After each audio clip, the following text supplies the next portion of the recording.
I served the royal house of Morthond for 53 years. I was there when the old king died. I was there when his son took the throne. I was there when the son received the ring from the Dark Lord and began his slow transformation into something that was no longer human.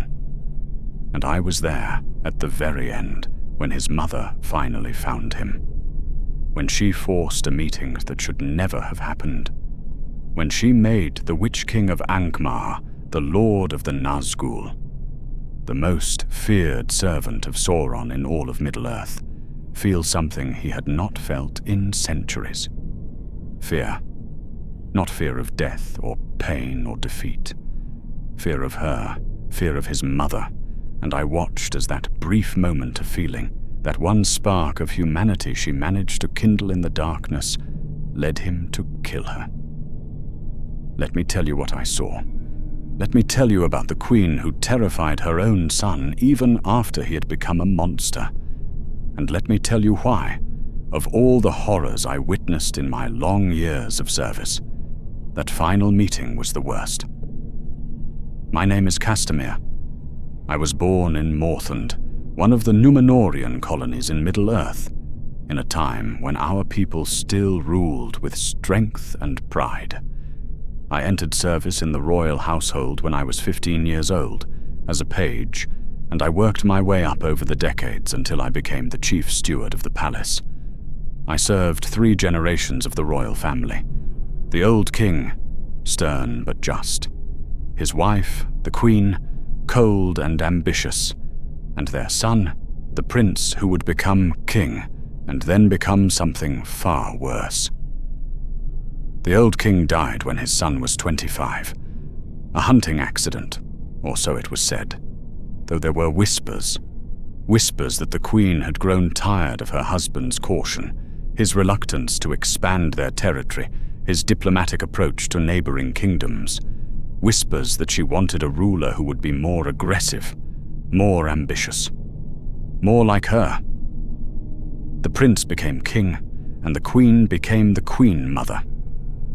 And if anything, her power increased, because the young king loved his mother, loved her and feared her in equal measure, the way children sometimes do when raised by parents who are never warm, never tender, never satisfied. The queen was a formidable woman, tall, imperious, beautiful in a way that was sharp rather than soft. She had raised her son to rule, had tutored him in statecraft and warfare and the iron will required to hold power. And she had done it without ever showing him affection. And every achievement he made was met with acknowledgement, not praise.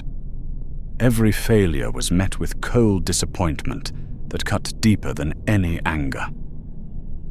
He learned early that love from his mother had to be earned, constantly, and that it was never quite enough. He became king partly because it was his birthright, but mostly because he desperately wanted her approval, wanted her to finally look at him and say she was proud. She never did. She simply told him what he needed to do next. I watched their relationship over the years and I pitied him. He was a good king by most measures, strong, decisive. He expanded our territory through a series of successful military campaigns. He crushed rebellions. He made Morthond wealthy and feared, but nothing he did was ever enough for her. She always wanted more land, more power, or more tribute from conquered peoples. And he gave her what she wanted, because he could not bear her disappointment. Because somewhere deep inside, he was still the little boy desperate for his mother's love. The emissary from Mordor came in the 15th year of his reign. A man, tall and fair, who called himself Anatar, and claimed to bring gifts from the Lord of Gifts. The queen received him personally, and I was present in the throne room when he made his offer. He spoke of power, of dominion, of rings crafted with ancient art that could grant their bearers authority beyond anything they had known. The king was interested but cautious. The queen was fascinated. And when Annatar looked at her son and said that such a ring would make him the greatest king in Middle-earth, that would give him power to conquer lands his forefathers had only dreamed of, I saw the queen's eyes light with hunger. They spoke for weeks, the emissary and the queen and the king. I was not privy to all their conversations, but I heard enough. The queen wanted the ring, wanted it for her son, because it would increase their power, their dynasty, their legacy. And the king wanted it because his mother wanted it. Because accepting the ring would finally prove to her that he was worthy, that he was strong enough, that he was the king she had always wanted him to be. When Annatar left, he left behind a ring. Gold. Beautiful. Inscribed with script that seemed to move in the light, and the king put it on. The changes were gradual at first. So gradual that you could convince yourself nothing was wrong. The king became more decisive, more aggressive in his military campaigns, more ruthless with his enemies. These seemed like strengths. The queen certainly thought so. She praised him for the first time in years, told him he was finally becoming the ruler he was meant to be. And he glowed under that praise. Wore the ring constantly, never took it off. And slowly, month by month, year by year, he changed. His face grew paler, his eyes became distant. He stopped sleeping, stopped eating except when reminded. He would sit for hours in his chambers, staring at nothing, the ring on his finger catching the light. His voice grew colder, flatter. The warmth that had been there, the humanity, began to drain away. He stopped laughing, stopped showing anger or joy or fear. He simply existed, making decisions with perfect logic and no emotion. I remember specific moments when the change became undeniable. The king had a favorite hound, a hunting dog he had raised from a pup. The dog would follow him everywhere, sleep at the foot of his bed. One morning, perhaps 2 years after he received the ring, the dog came to him as usual, and he looked at it as if he had never seen it before, kicked it away when it tried to nuzzle his hand. The dog whimpered and retreated, confused, and the king showed no recognition, no memory of the animal he had loved. It was as if that affection had simply been erased. There was a feast to celebrate a military victory. The king sat at the head of the table, the ring on his finger, and he ate nothing, drank nothing, simply watched the celebration with empty eyes. One of his oldest friends, a general who had fought beside him for years, but tried to engage him in conversation, reminded him of a battle they had fought together, a victory they had shared. And the king looked at him with no recognition, no warmth, and said, "I do not recall. It is irrelevant." The general's face fell, and he did not speak to the king again that night. The queen began to notice, began to see that something was wrong. She would come to his chambers and find him sitting in the dark, motionless, the ring gleaming on his hand. She would speak to him about matters of state, and he would respond with perfect logic but no engagement, no passion. She tried to connect with him on a personal level, something she had rarely done before, and found nothing there. No sun, just a cold intelligence that processed information and made decisions and felt nothing. I was present when she first confronted him about it. She came to his chambers late one evening and dismissed me and the other servants. But I lingered outside the door, worried, and I heard their conversation through the wood. "You are not yourself," she said. "This ring, whatever it is changing you. You must remove it." And he replied in that flat voice, "The ring is necessary. It grants me the power to rule effectively. I will not remove it." She raised her voice then, something I had rarely heard. "I am your mother. I command you to remove it." And there was silence. And then he spoke again, and his voice was like ice. "You have no authority over me. I am the king. You will not speak to me this way again." She left his chamber shaking, and I saw her face as she passed. Not angry. Afraid. Because she understood that she was losing control, that the son she had shaped and molded and dominated for his entire life was slipping away from her, and she could not accept it. Over the next years, the transformation accelerated. The king stopped attending social functions unless absolutely necessary, stopped pretending to care about the people he ruled. He made decisions with brutal efficiency, executed prisoners without trial, raised taxes without concern for the suffering it caused. And when advisors objected, when they tried to counsel mercy or caution, he dismissed them. Or worse. One advisor, an old man who had served the family for generations, dared to suggest that the king was becoming cruel. The king looked at him and said, "Cruelty is a word used by the weak to describe strength. You are no longer useful." And he had the man thrown from the palace. The advisor died of exposure that night, and the king showed no remorse. The queen tried everything to reach him. She would demand his attention, force him to listen to her counsel, and he would look at her with those empty eyes and respond with perfect politeness and no feeling whatsoever. She would rage at him, accuse him of abandoning his responsibilities, his family, his humanity, and he would wait for her to finish and then dismiss her as if she were a stranger. She tried pleading once. I heard her, through the door of his chambers, begging him to remember who he was, to remember the boy he had been, to remember that she was his mother and she loved him.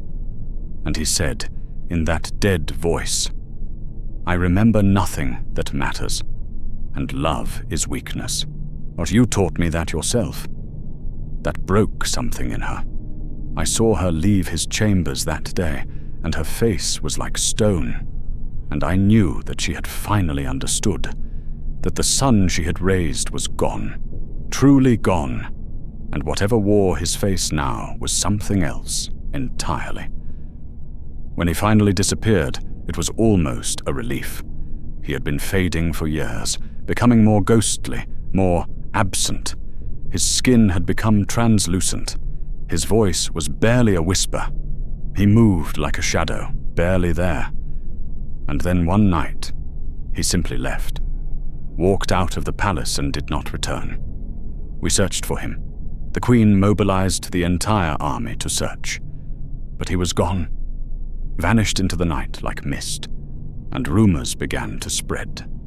Rumors of 9 kings who had received rings and had been corrupted. Rumors of wraiths in the service of Sauron. Rumors of the Nazgûl. And the queen understood. Her son had not died. He had become something worse, and she refused to accept it. I expected her to mourn, to rage, to collapse under the weight of losing her only child. Instead, she became focused, driven with a terrible intensity. She began to study. Dark books that had been forbidden, texts on necromancy and spirit binding and the summoning of the dead. She hired sorcerers, practitioners of the black arts who came in the night and left before dawn, and she learned, absorbed knowledge that no mortal should possess. Because she was not trying to bring him back to life. He was not dead. She was trying to find him, to locate him wherever he had gone, to force him to return. The first ritual I witnessed changed her forever. She had found a text on summoning wights, the undead spirits that haunted ancient battlefields, and she needed test subjects, needed to practice the binding.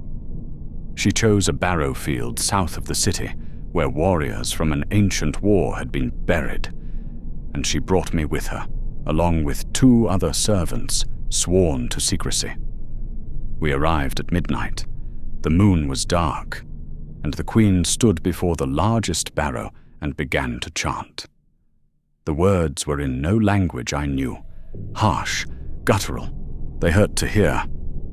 And as she spoke, the temperature dropped. My breath came in clouds. Frost formed on the grass despite it being summer, and the barrow began to crack. The earth split, and something crawled out. A figure in rusted armor, its flesh long rotted away, its eyes burning with cold blue fire. A wight, answering her call. It shambled toward her, and I thought it would attack, but she raised her hand and spoke a word of binding, and the wight stopped, knelt before her, and she smiled. A terrible smile, because she had done it, had bent the dead to her will. Over the following months, she summoned more, bound them, used them to search. She sent them to places the living could not go, to haunted ruins, to cursed battlefields, to the dark places of Middle-earth where her son might have gone. And they returned with whispers, with fragments of information. That servants of Sauron walked in the north, that wraiths ruled in shadowed kingdoms, that the Nazgûl had a lord, that he dwelt in Angmar. And gradually, piece by piece, she pieced together where he had gone. The queen I had known was stern and cold, but she had been human. This queen, the one who commanded the dead and spoke words that made reality shudder, or she was something else, something darker. Her hair turned white, not from age, but from the power she channeled. Her eyes developed a feverish gleam. She stopped sleeping, stopped eating more than scraps. She existed in a state of constant focus, every thought bent toward a single purpose: finding her son. And I served her, because I had no choice, and because some part of me pitied her, even as I feared what she was becoming. She made one attempt to reach him before the final journey. 5 years after his disappearance, her wights brought word that one of the Nazgûl had been sighted near a ruined tower in the Etten Moors. She rode there herself, with a small guard, and she waited. And he came. A figure in black robes, mounted on a dark horse, his face hidden by shadow. She called to him, used the name he had been born with, or the name I will not speak here. And the figure stopped, turned toward her, and she spoke to him, told him she was his mother, told him to come home. And the figure sat motionless for a long moment. And then it turned away and rode into the mist. And she screamed after it, a sound of pure anguish and rage. But it didn't return. She came back from that encounter changed again, harder, more determined, because she had confirmed it was him, and she had confirmed that he would not come willingly. So she began to plan, to prepare for a confrontation, to gather power that would force him to acknowledge her, to make him remember. She studied for another decade, grew in strength and knowledge until even the sorcerers she hired began to fear her. And when she was ready, when she believed she had the power to bind even a Nazgûl, she decided to go to him, to travel to Angmar, to force the meeting that would end with her death. I tried to dissuade her. I was old by then, in my 60s, and I had served her for most of my life. I told her it was madness, that he was no longer the person she remembered, that the Nazgûl were beyond reaching, beyond saving. And she looked at me with those fevered eyes and told me I would accompany her north, that I would witness her reclaiming her son, that I would see that nothing, not even Sauron, could take what was hers. And I went, because I had no choice, because she was the queen and I was her servant, and that was all I had ever been. The journey north took months. We traveled with a small retinue, just myself, 2 guards, and a wagon of supplies. The queen needed no army. Her reputation preceded her. And word had spread of the sorceress queen who commanded the dead, who bargained with spirits, who sought her lost son among the servants of darkness. And that reputation protected us more than any soldiers could have. We passed through lands that grew progressively darker. The grass died. The trees twisted. The sky became perpetually overcast. We encountered orcs once, a raiding party of perhaps 20. They surrounded us on the road, and their leader demanded tribute. And the queen simply looked at him, spoke 3 words in that terrible language, and the ground beneath the orcs split open. Skeletal hands reached up, grabbed them, dragged them screaming into the earth. It was over in seconds, and we continued on while the screams faded behind us. We met men who served Sauron, dark men from the east who had given themselves to the shadow. They looked at the queen and they knew what she was. And they gave us escort through their lands, offered supplies, treated her with a respect that bordered on worship, because power recognizes power, and she radiated it, had become in her obsession something that even servants of darkness acknowledged as formidable. The land itself grew colder as we traveled north. Snow began to fall even though it was summer. The wind carried voices, whispers in languages I did not know. At night, I would see shapes moving in the darkness beyond our fire, things that were not quite alive. The queen paid them no mind. She sat by the fire, clutching the death mask she had commissioned, the golden mask that bore her son's face as it had been before the ring, and she spoke to it. Not prayers, commands. I am coming for you. You will see me. You will acknowledge me. You will remember. Over and over, like an incantation. We reached Angmar in the depths of winter. The fortress of Khan Dum rose from the frozen waste like a wound in the world. Black stone, sharp angles, wrong geometry that hurt to look at. And the queen demanded entry, rode up to the gate and called out, in a voice that echoed off the mountains, I am the queen mother of Morthond. I have come to see my son. The Lord of Angmar will grant me audience, or I will tear down these walls, stone by stone.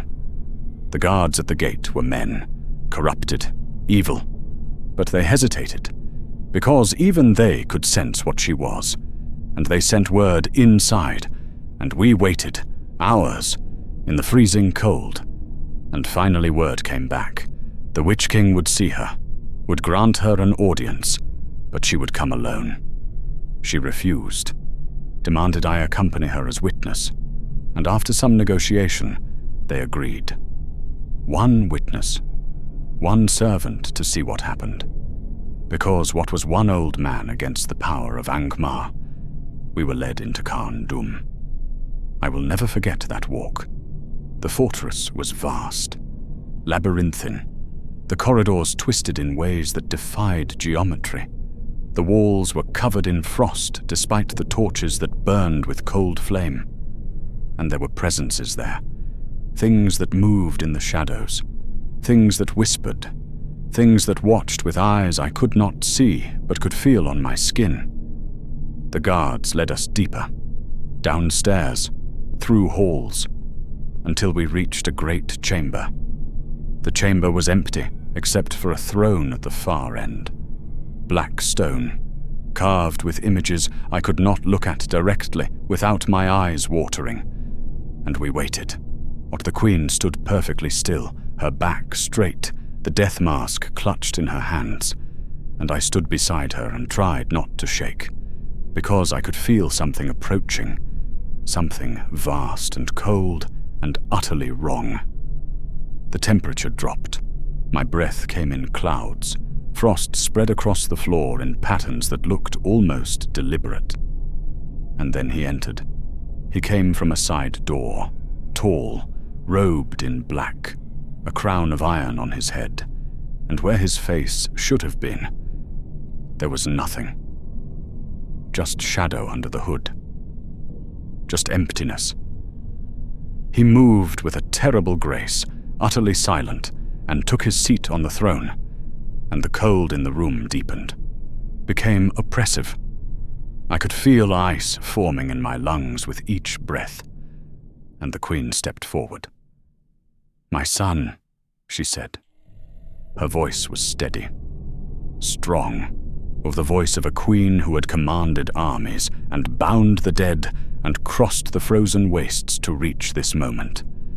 "I have come to bring you home." The Witch-King didn't move, didn't respond, just sat there, a figure of absolute stillness, and the silence stretched, became unbearable, and the Queen continued, "You have been gone long enough. Your duty is to your family, to your kingdom, to me.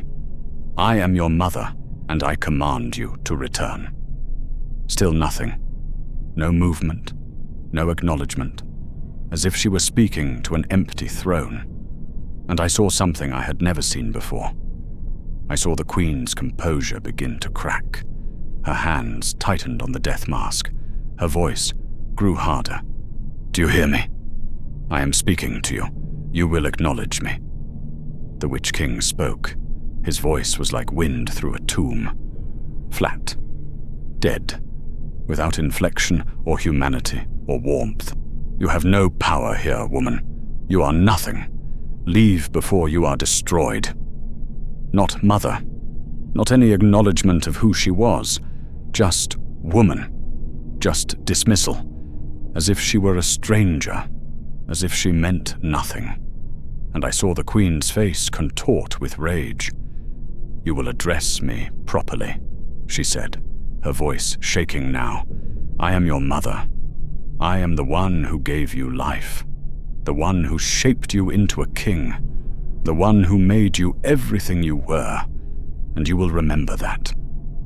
"I remember nothing," the Witch-King said in that terrible voice. "What you were to me is irrelevant. What I was is irrelevant. I serve the Dark Lord now. That is all I am. All I need to be. You are wasting time. Leave." "No." The word came out like a whip crack. The Queen took another step forward. "I have spent decades searching for you. I have commanded the dead. I have bargained with powers that would drive lesser souls mad. I have crossed the frozen wastes and faced the servants of Sauron himself. And I did it all for you, because you are my son. You are mine, and I will not leave without you. Then you will die here."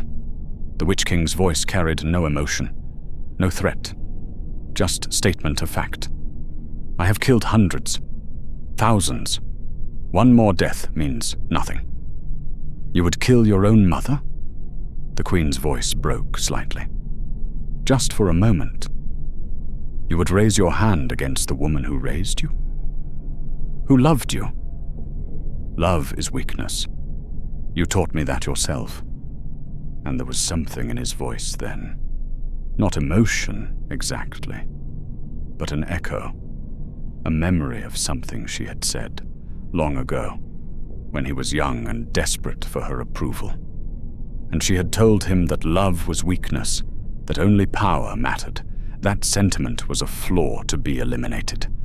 And now he was using her own words against her. And I saw her face go pale. "I was wrong," she whispered. "I was wrong to teach you that. I was wrong about so many things. But I can fix it. I can bring you back. I can undo what has been done." She held up the death mask. Look at this. This is who you were.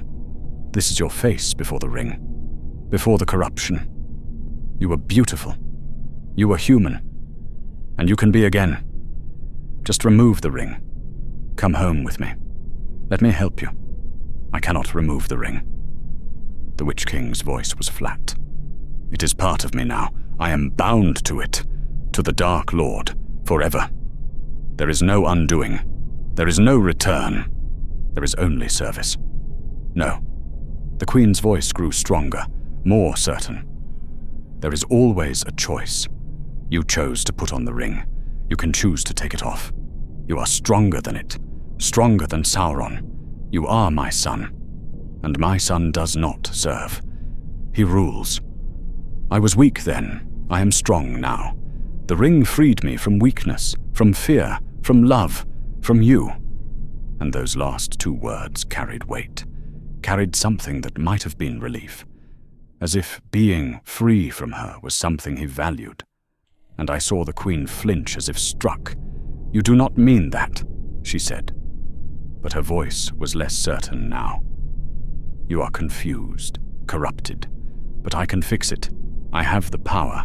I have learned so much. I can break the ring's hold on you. You can try." The Witch-King stood, and the cold in the room became absolute. "And you will fail, and then you will die. Last chance, woman. Leave. Now." And the queen made her choice. She raised her hands, and she began to chant.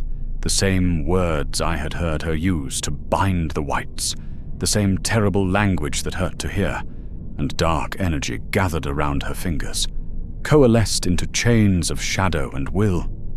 She was going to bind him, force him to submit, make him remember whether he wanted to or not. Because she could not accept that he was lost, could not accept that her son, the boy she had raised, was gone forever. So she would drag him back, by force, by power, by any means necessary. The spell hit him. I saw it. Saw the dark chains wrap around the Witch-King like serpents, saw them tighten, and for the first time since entering the chamber, he moved, raised his hands as if to ward off the binding, and I saw his head turn, sharply, as if surprised, as if he had not expected her to have this much power. The queen pressed harder, poured more energy into the spell, more will, and she spoke, not in the dark language now, in the common tongue, in the language she had used when he was a child. "Remember. Remember who you were. Remember who I am. Remember your name. Remember." And something broke. I saw it happen. Saw the moment when the binding pierced through whatever defenses the ring had erected. Saw the Witch-King stagger. Saw his hands go to his head as if in terrible pain. And then I heard something that made my blood run cold. A voice. Not the dead voice of the Witch-King. A human voice. Young, confused, terrified. "Mother?" Just that one word. But it was him. The man he had been, and buried so deep under the ring's corruption that even he had forgotten he existed.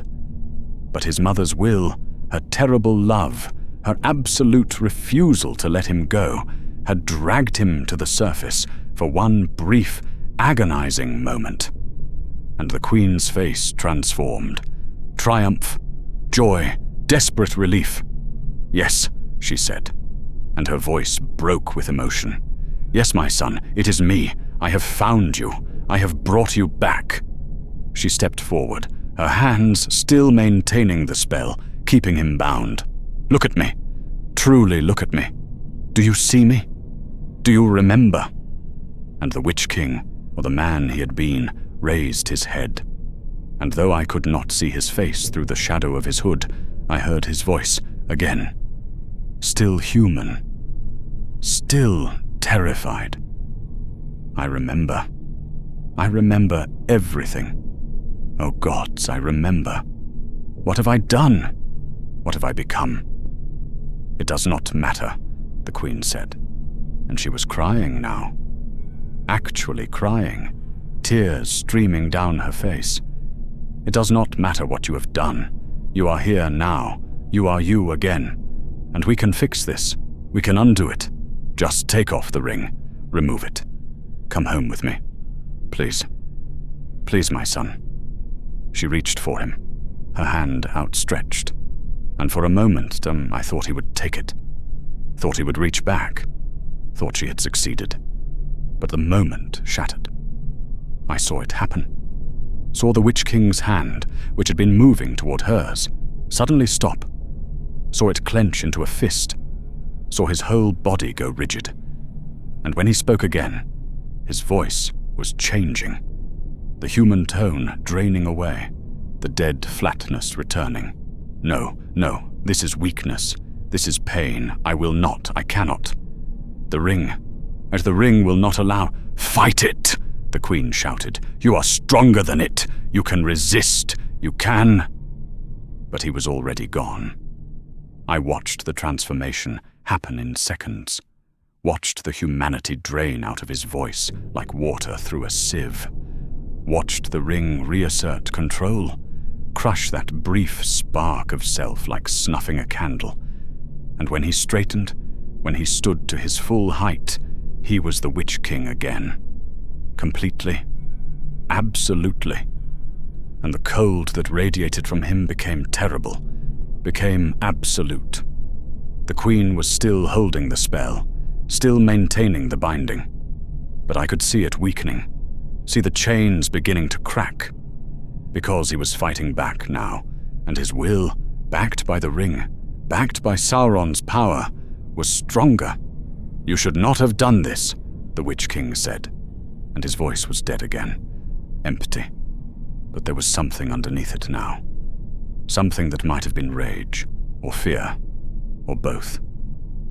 "You should not have made me remember. You should not have forced me to feel. I will not endure it.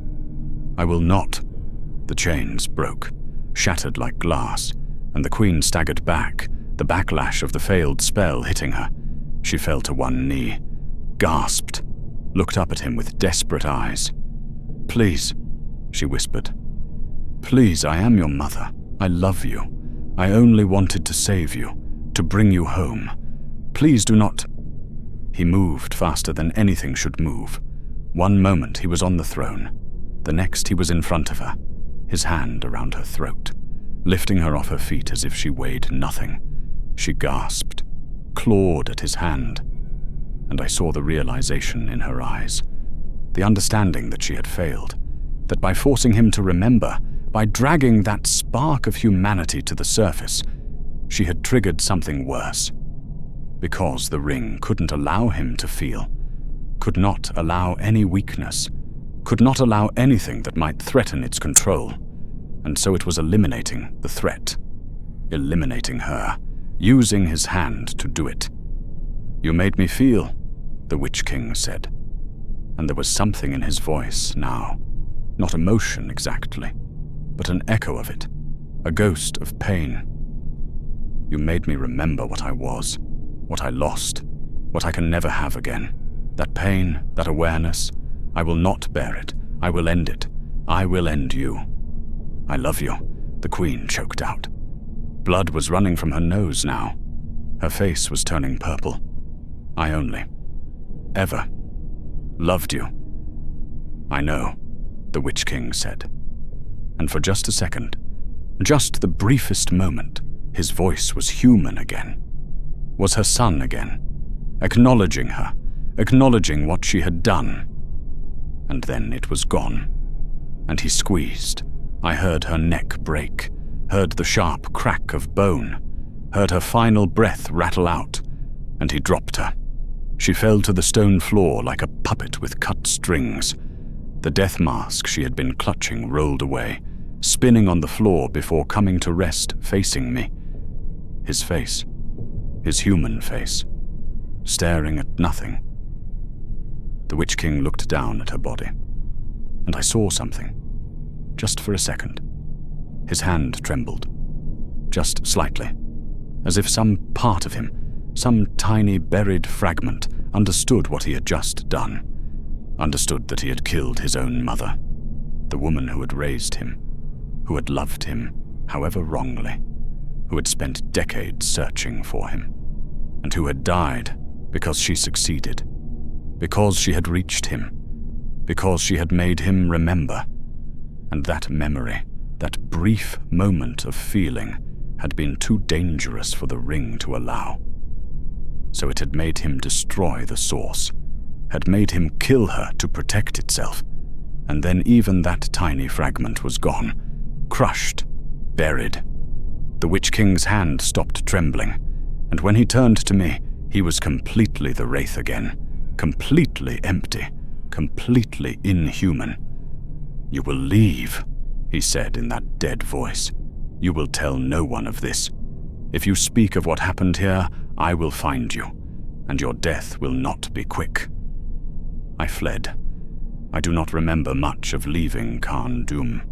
Just fragments, running through corridors, stumbling out into the snow, finding our guards and our wagon and screaming at them to move, to run, or to get away. We fled south through the frozen waste, fled for days without stopping except when the horses could go no further. And every moment I expected to feel his hand on my throat, expected him to come after me and end me the way he had ended her. But he did not. Perhaps because I was beneath his notice. Perhaps because killing me would accomplish nothing. Perhaps because somewhere, buried impossibly deep, some fragment of the man he had been did not want another death. I will never know. The journey back was a blur. I was in shock, could barely eat or sleep or think, just kept seeing her face, kept hearing her voice. "I love you. I only ever loved you." Kept hearing the crack of her neck breaking, kept seeing the death mask spinning on the floor. It took us 3 months to reach Morthond. And when we arrived, now I resigned my position. Could not stay in the palace where I had served for so long. Could not walk the halls where she had raised her son and plotted and schemed and eventually broken herself trying to reclaim what was lost. I took my savings and I left.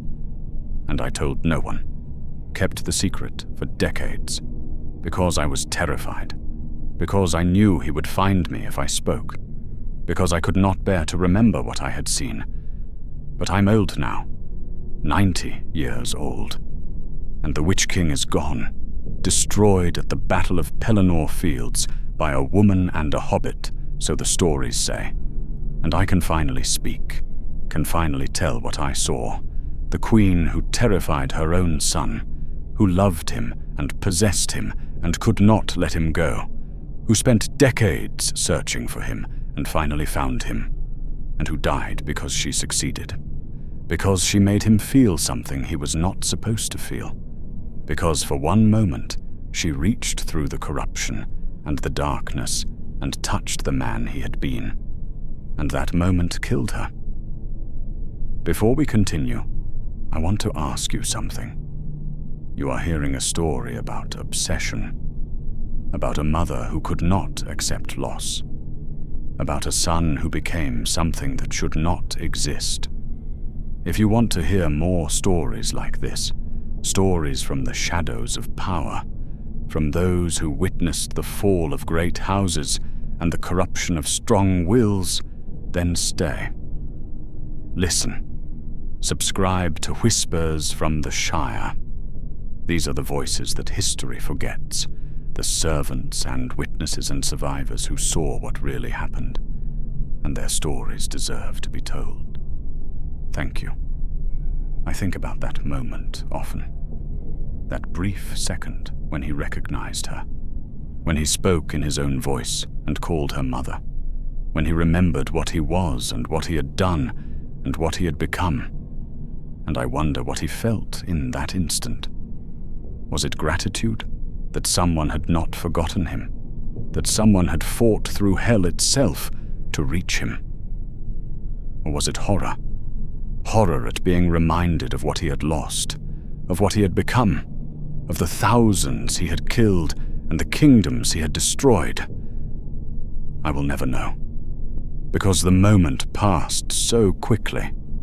The ring reclaimed him, crushed that spark, and he killed the only person in Middle-earth who remembered his name. The queen was buried in Morthond with full honors, a tomb befitting her station. And I placed the death mask she had commissioned, the one she had spoken to for years, the one that captured her son's face before the ring changed him. I placed it in the tomb with her, because they belonged together. The queen and the ghost of her son, the mother who could not let go, and the memory of the man he had been. And I hoped, foolishly perhaps, that in whatever lay beyond death, they had found peace, that she had finally gotten the reunion she wanted, that he had finally given her the recognition she craved. But I do not think that is how it works. I think she died knowing she had failed.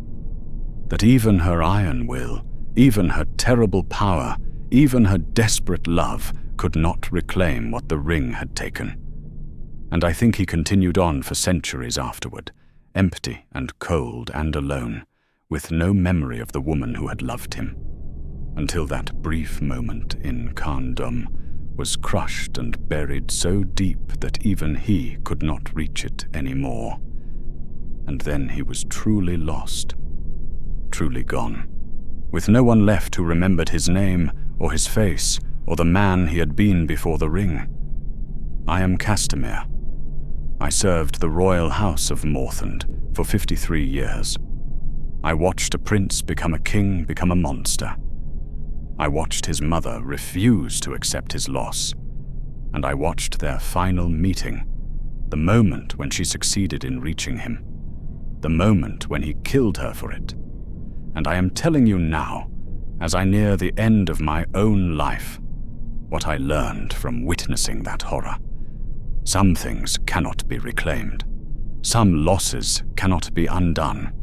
Some corruptions cannot be reversed. And trying to force them, trying to drag back what has been lost, will destroy you. The Queen learned that lesson, and it killed her. But not before she proved something terrible. That love, obsessive love, possessive love, the kind of love that refuses to accept loss, that kind of love can reach across corruption and death and darkness itself, can pierce through barriers that should be impenetrable, can make even the most inhuman thing remember what it was. For a moment, just a moment. But that moment is not salvation. It is torture, and the price for that moment is death. The Queen made her son remember, made him feel, made him human for just a few seconds. And those seconds were so painful, so dangerous to what he had become, that the ring made him destroy her to end them. That is what her love accomplished, not his redemption, his continued damnation, and her death. And I watched it happen and could do nothing, and I have carried that weight for 40 years, and now I am setting it down, telling the story, so that someone knows, so that someone understands what really happened in Carndom that winter day, when the Witch-King of Angmar killed his mother, and when the last person who loved him died hoping he would remember her name.